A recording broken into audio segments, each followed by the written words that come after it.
7 minutes. C'est tout ce qu'il a fallu à la République démocratique du Congo pour envoyer une onde de choc dans le mondial 2026 et dans l'atmosphère politique tendue de ce tournoi. 7 minutes après le coup d'envoi d'un match à élimination directe contre l'Angleterre, l'une des sélections les plus riches et les plus étoilées de la planète, les outsiders venus d'Afrique centrale menaient déjà au score. Ce qui a suivi n'avait rien d'un accident. Pendant une grande partie de cet après-midi, le Congo ne s'est pas contenté de s'accrocher. Il a traîné l'Angleterre jusqu'au bord de l'humiliation, et il l'a fait devant un pays dont l'organisation de ce mondial est plongée dans la controverse depuis le début. Revenons en arrière, car la tension dans ce stade dépassait largement le cadre du football. Ce tournoi se joue sur le sol américain à l'un des moments les plus politiquement chargés de l'histoire récente du sport. Le président Donald Trump, qui doit remettre le trophée du mondial lors de la finale, se trouve depuis des mois au centre de polémiques liées aux restrictions de voyage, aux opérations migratoires et aux frictions diplomatiques avec plusieurs nations engagées dans la compétition. Des organisations de défense des droits civiques avaient averti la FIFA plusieurs mois avant le match d'ouverture que les visiteurs pourraient courir de vrais risques avec l'extension des politiques fédérales de contrôle, et plus de 80 groupes ont adressé une lettre officielle réclamant des garanties pour les supporters venus de l'étranger. Des informations ont aussi fait état de supporters originaires de plusieurs pays africains et moyen-orientaux empêchés d'entrer aux États-Unis en raison d'une interdiction de voyager élargie, décision que l'administration a défendue au nom du contrôle de sécurité nationale. Dans ce contexte, chaque équipe africaine entrée sur une pelouse américaine portait un poids supplémentaire sur les épaules. Le Congo n'a pas fait exception. Venons-en au football, car il faut mesurer qui étaient ces deux équipes avant le coup d'envoi. D'un côté, l'Angleterre, championne du monde en 1966, finaliste des 2 dernières éditions de l'Euro, avec un effectif valant des centaines de millions de dollars, et rempli de superstars mondiales comme Harry Kane, Jude Bellingham et Bukayo Saka. Bookmakers et observateurs la plaçaient aussi parmi les favorites pour aller au bout cette année. De l'autre, la RD Congo, 46e nation mondiale, seulement à sa 2e participation à un mondial et la première depuis 1974, à l'époque où le pays jouait sous le nom de Zaïre, et avait quitté le tournoi sans inscrire le moindre but, avec notamment une défaite restée célèbre sur le score de 9-0. Sur le papier, cette affiche des 16e de finale ressemblait à une formalité, une promenade tranquille vers les 8e pour l'Angleterre. Quelqu'un avait oublié de prévenir le Congo. À la 7e minute, le ballon est arrivé côté gauche et le milieu Brian Sipenga l'a récupéré juste à l'entrée de la surface. Il a déclenché une frappe basse et puissante qui a battu le gardien anglais Jordan Pickford au premier poteau. 1-0 pour le Congo, dans un stade rempli par près de 70 000 supporters, dont la plupart étaient habillés de rouge et de blanc anglais entièrement. Un silence stupéfait est tombé sur les tribunes. Les joueurs anglais semblaient touchés, se regardant les uns les autres comme s'ils tentaient de comprendre ce qui venait de se passer. Et le Congo n'en avait pas fini. Sa principale menace offensive, l'attaquant Yohan Wissa, qui avait déjà inscrit 3 buts en phase de groupe, a eu peu après une occasion plus nette de doubler la mise. Mais sa tentative, à bout portant, a heurté l'extérieur du poteau, à quelques centimètres du 2-0. Axel Tuanzebe a reconnu ensuite que ses coéquipiers s'en voulaient dans le vestiaire à la pause, persuadés qu'ils auraient dû plier le match avant même que l'Angleterre ait eu le temps de réagir. Mesurez cela. Une équipe classée 46e mondiale est rentrée au vestiaire frustrée de ne pas avoir fait encore plus mal à l'Angleterre. Si ce match a révélé un héros, un joueur qui a transformé une performance courageuse en sensation, c'est le gardien congolais. Il s'appelle Lionel Mpazi, et pendant de longues séquences, il ne ressemblait pas à un gardien. Il était un mur infranchissable. L'Angleterre a tiré encore et encore 16 tentatives, dont 7 occasions franches, et à chaque fois, Mpazi a dit non. Il a repoussé Jude Bellingham à 3 reprises, bloquant des têtes à bout portant et détournant des frappes déviées qui semblaient déjà filer au fond. Il s'est jeté devant une frappe lourde de Harry Kane, et l'arrêt le plus douloureux de toute la première période est arrivé juste avant la pause, lorsqu'il a lancé son corps sur une nouvelle tentative de Kane, encaissant l'impact quelque part entre la hanche et le haut de la cuisse. Sa déclaration ensuite a résumé toute sa prestation. Il a dit qu'il avait offert son corps à la science.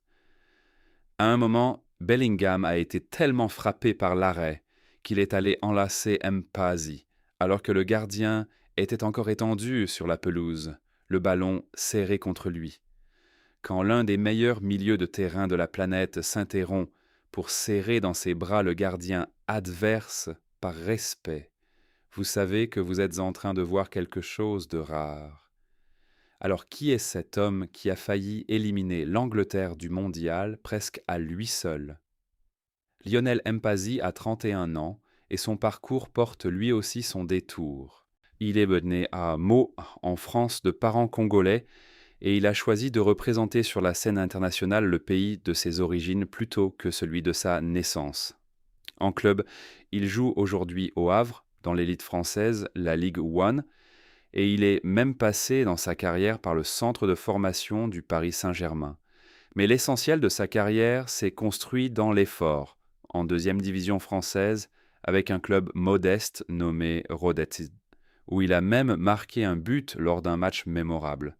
Ce n'est pas une superstar mondiale, avec contrats publicitaires et compilations partout. C'est un gardien de devoir qui a livré sur la plus grande scène la meilleure prestation de sa carrière.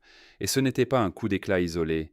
Il avait déjà réalisé 8 arrêts lors d'une courte défaite en phase de groupe contre la Colombie, et ses propres coéquipiers le qualifiaient même de phénoménal, affirmant qu'il avait maintenu le Congo en vie jusqu'au cœur du tournoi.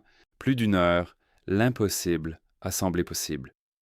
Le Congo menait 1-0, son gardien paraissait imbattable, et l'un des grands favoris du tournoi regardait l'élimination droit dans les yeux. Il faut aussi se souvenir du contexte de ce mondial, car elle a déjà avalé des géants entiers. L'Allemagne, quadruple championne du monde, avait été éliminée plus tôt dans le tournoi par le Paraguay. Les Pays-Bas, 3 fois finalistes, avaient été renvoyés à la maison par le Maroc. La peur dans le stade d'Atlanta était presque physique. L'Angleterre allait-elle devenir le prochain grand nom à tomber dans cette vague de surprises? Pendant 75 minutes, on y a cru. Mais c'est là que la cruauté du football professionnel et le talent d'une superstar entrent en scène, car l'Angleterre avait encore Harry Kane sur le terrain. À la 75e minute, le remplaçant Anthony Gordon a enroulé un centre depuis le côté gauche, et Kane s'est élevé pour placer une tête piquée. Mpasi a touché le ballon, évidemment, mais cette fois, il a glissé cruellement dans le petit filet. Un partout. Le rêve congolais commençait à se fissurer sous la pression. 11 minutes plus tard, à la 86e minute, Kane a porté le coup décisif avec une frappe puissante envoyée sous la barre pour le 2-1, terminé. L'Angleterre avait renversé le match et l'épopée du Congo prenait fin, non sans avoir poussé l'un des vrais géants du tournoi au bord du précipice. Kane a terminé la rencontre avec ses 4e et 5e buts dans ce mondial, portant son total en carrière à 13 buts en phase finale mondiale et consolidant sa place de meilleur buteur anglais de tous les temps sur la plus grande scène du football. C'est sans doute un attaquant de classe mondiale qui fait ce pourquoi les attaquants de classe mondiale sont payés. Et pourtant, Kane n'a pas pu s'empêcher de rendre hommage à l'homme qui a bien failli le battre. Il avait qualifié la prestation de Mpasi d'incroyable et a reconnu ensuite que pendant l'essentiel du match, il avait eu l'impression que ce serait l'un de ces jours où rien ne tourne pour l'Angleterre. Le sélectionneur anglais Thomas Tuchel a repris cette idée en conférence de presse, expliquant que ses joueurs avaient tout simplement refusé d'accepter la défaite pendant que le gardien congolais enchaînait des arrêts apparemment impossibles. Le Congo est donc rentré à la maison. Mais ne qualifiez pas cela d'échec, pas une seconde. C'est une nation dont toute son histoire précédente en mondial se résumait à perdre tous ses matchs et à ne pas marquer le moindre but. Cette année, elle a inscrit son premier but en mondial, gagné son premier match mondial, atteint pour la première fois de son histoire la phase à élimination directe, puis poussé l'un des géants du football mondial au bord de l'élimination sous les yeux du monde. Son sélectionneur a résumé les choses avec dignité après la rencontre en disant que son équipe avait concédé 2 moments à l'un des meilleurs joueurs du monde et que ces 2 moments avaient fait la différence. Il a ajouté que ces joueurs méritaient d'être félicités pour tout ce qu'ils avaient à montrer sur le terrain. Mpassi professionnel jusque dans la défaite a dit ressentir une immense fierté dans la façon dont son équipe avait représenté le Congo et qu'après un peu de repos, le groupe travaillerait dur pour essayer de refaire quelque chose de ce genre à l'avenir. Et c'est, à bien des titres, la vraie histoire de ce mondial. Le Congo n'a pas gagné, mais il appartient à une vague plus large qui redéfinit le tournoi. Le Maroc a éliminé les Pays-Bas, le Paraguay a éliminé l'Allemagne. Le Cap-Vert, plus petite nation à avoir jamais atteint ce stade d'un mondial, continue de danser dans le tableau. Et même les équipes qui ne franchissent Martinovi pas tout à fait la ligne, comme le Congo, traînent les géants traditionnels dans la boue et les terrifient pendant 90 minutes. L'écart entre les grandes puissances et les autres n'a peut-être jamais été aussi réduit. Avant, les nations dominantes traversaient seulement des matchs, comme celui-ci sans transpirer. Désormais, elles s'accrochent d'arrêt du bout des doigts, en espérant que leur plus grande star pourra les sauver avant que l'outsider ne place le coup fatal. Cette parité sur le terrain est entrée en collision avec la tempête politique qui tourbillonne autour du tournoi en dehors du terrain, et les 2 filles se séparent mal. Quelques semaines seulement avant le parcours dramatique du Congo à Atlanta, l'ancien président de la FIFA, Sepp Blatter, a soutenu les appels au boycott des matchs disputés sur le sol américain, citant comme justification la ligne dure de l'administration Trump sur la politique migratoire et la politique étrangère. Ces propos ont ravivé un débat qui couvait depuis l'attribution des droits d'organisation aux États-Unis, il y a des années, et qui s'est encore intensifié depuis le retour de Trump à la Maison-Blanche. Selon plusieurs informations, un groupe transpartisan de parlementaires britanniques a même appelé la FIFA à envisager une mesure extraordinaire, réexaminer le rôle des États-Unis comme pays hôte. Ils affirmaient que l'image du plus grand événement sportif mondial, organisé sous une administration accusée de dérive autoritaire, pourrait nuire durablement à la réputation internationale du tournoi. La FIFA a résisté à ces appels, répétant que le sport devait rester séparé de la politique, même si ces critiques estiment que cette position devient de plus en plus difficile à tenir, tant les politiques de l'administration ont touché le tournoi lui-même. Il faut le préciser, et ce point doit être traité comme un débat public en cours, plutôt que comme un fait établi. Certains commentateurs et groupes de supporters ont émis l'hypothèse que le durcissement migratoire pourrait s'appliquer sélectivement autour des villes hôtes du mondial afin de gérer la perception publique pendant le tournoi. Aucune confirmation d'une telle politique n'a toutefois été donnée par les autorités fédérales. Ce qui est confirmé, c'est que des restrictions de visa ont empêché certains supporters venus de pays précis d'entrer sur le territoire avant les matchs de leur équipe. Cette situation a suscité de vives critiques d'organisations de défense des droits humains et a contraint plusieurs fédérations à intervenir en urgence pour leurs supporters.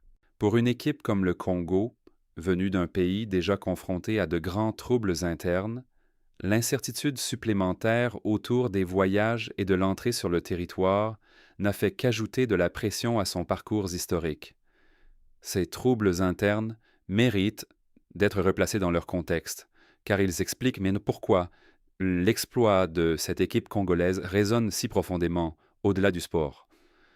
Les régions orientales de la RD Congo sont depuis des années enfermées dans un conflit brutal impliquant le groupe rebelle M23 que les Nations unies et des enquêteurs indépendants sur les droits humains disent soutenus par le Rwanda voisin, une accusation que le Rwanda a constamment rejetée. Des organisations de défense des droits ont documenté des épisodes très meurtriers dans la zone de conflit, notamment des rapports faisant état de centaines de civils tués en un seul mois lors d'offensives près du parc national des Virunga, tandis que les efforts diplomatiques se poursuivaient en parallèle. Une déclaration de paix a été signée à Doha, au Qatar, avec une médiation en partie qatari et américaine, après un accord antérieur conclu à Washington entre les gouvernements congolais et rwandais. Pourtant, les rapports du terrain au cours des mois suivants ont décrit des violations répétées de ce cessez-le-feu, avec une reprise de combats intense autour de localités comme Mulamba, dans la province du Sud Kivu, et plus de 2 millions de personnes déplacées de leur foyer depuis l'aggravation de la crise au début de l'an dernier. Pour une équipe nationale qui représente un pays encore marqué par un tel bilan humanitaire, entrer sur une pelouse du mondial et passer si près de faire tomber l'Angleterre portait une charge symbolique dépassant le score final. Sur le front diplomatique entourant le tournoi lui-même, la relation du président Trump avec l'événement a été décrite par plusieurs médias comme compliquée au mieux. Il aurait regretté, des années plus tôt, lorsque les États-Unis ont obtenu les droits d'organisation, que le calendrier puisse lui faire manquer l'occasion de présider ce spectacle, détail qui paraît aujourd'hui presque ironique, tant son administration s'est mêlée aux controverses politiques du tournoi. Des analystes qui ont suivi la montée en puissance des matchs de cet été ont noté que Trump semblait désireux d'utiliser le mondial comme scène pour son image politique, mais que l'accumulation des polémiques, des restrictions de voyage aux frictions rapportées avec la direction de la FIFA sur des différends diplomatiques sans lien direct a compliqué cette ambition. Certains articles ont même suggéré que Trump prévoyait de manquer certains premiers matchs de l'équipe nationale américaine en raison d'engagements politiques extérieurs, décision qui a alimenté de nouvelles spéculations non confirmées sur des tensions entre la Maison-Blanche et les organisateurs autour du calendrier et de la sécurité. Rien de cela n'a été officiellement vérifié au-delà des premières informations publiées, et cela doit être compris comme un élément du récit plus large, encore mouvant, autour de ce tournoi, plutôt que comme un fait confirmé. Malgré ce bruit, le football lui-même a réussi à produire des moments qui dépassent entièrement la politique, et le presque exploit du Congo contre l'Angleterre figure tout en haut de cette liste.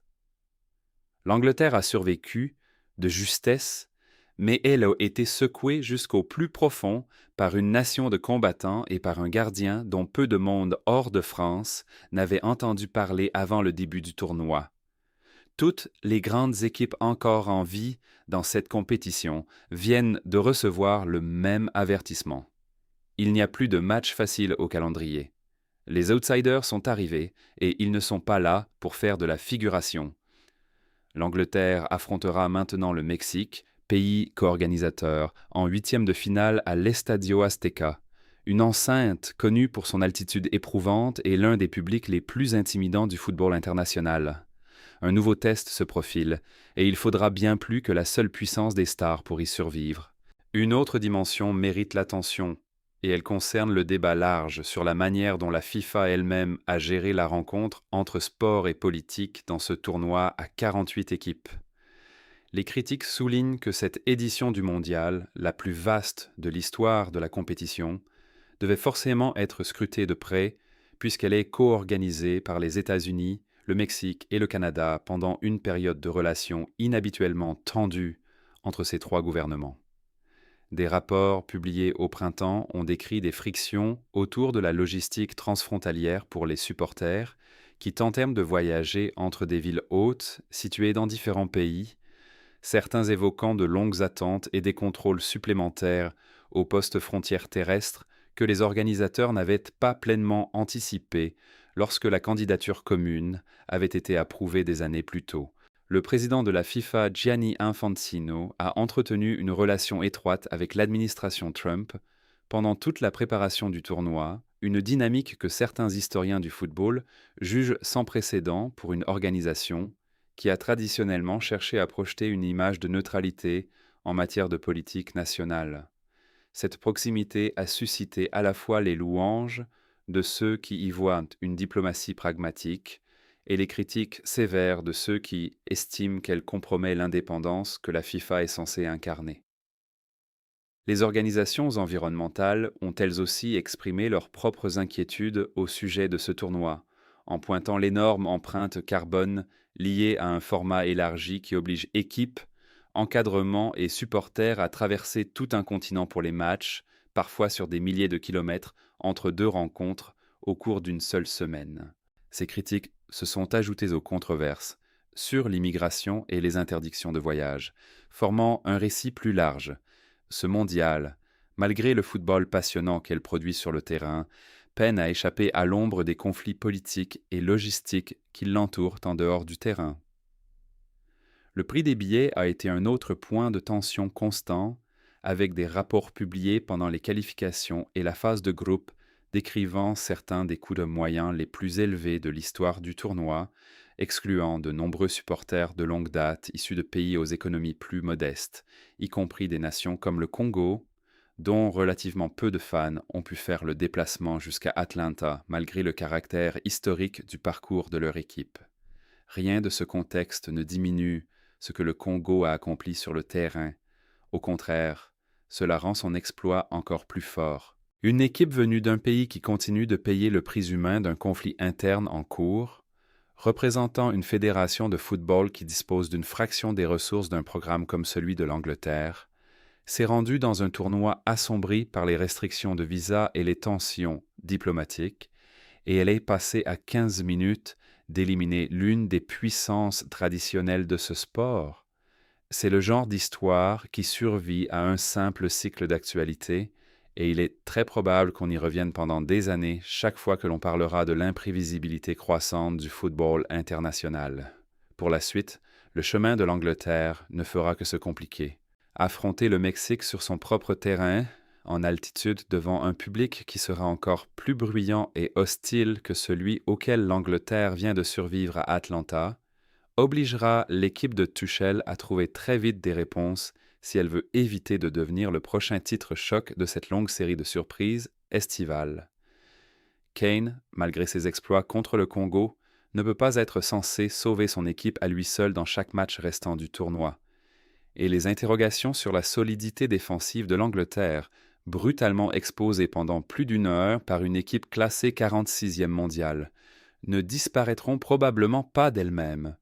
La capacité de l'Angleterre à refermer ses brèches avant le match de dimanche contre le Mexique pourrait déterminer si sa mondiale se poursuit encore longtemps, ou si elle devient le dernier géant avalé par un tournoi qui a pris l'habitude d'humilier les favoris.